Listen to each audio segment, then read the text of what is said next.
Russian court sentenced an artist to jail for 7 years. The woman artist was found guilty of spreading false information about the Russian military, and she had allegedly replaced some supermarket price tags with messages criticizing the war in Ukraine. Our next report has further details. Take a look.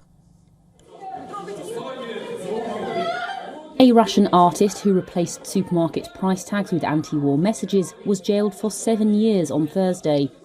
Alexandra Skochelenko was charged with spreading false information about the Russian army. The 33-year-old received her verdict in St. Petersburg after making her final statement, where she told the judge she's a pacifist who valued human life above all else. But in addition to the 7-year prison term, Skochelenko was also banned from using the internet for the next 3 years. A state prosecutor had asked for her to be jailed for 8 years. After the verdict, supporters repeatedly chanted disgrace, while Skochelenko made a heart shape with her hands. Opposition politician Boris Vishnevsky condemned the decision. This verdict is not fair. There is no guilt, because Skochelenko is not guilty of anything.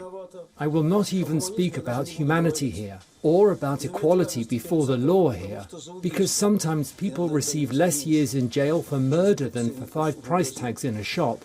It's not justice, it's an execution. Skochelenko has already spent over a year and a half in prison.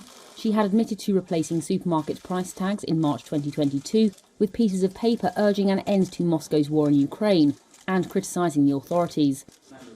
But she had denied the formal charge of knowingly spreading false information about the army. Skochelenko's lawyers had told the court their client had committed no crime and would not survive jail because of celiac disease, a severe intolerance of gluten.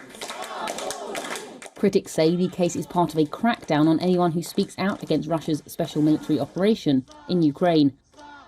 This has led to nearly 20,000 detentions and over 800 criminal cases.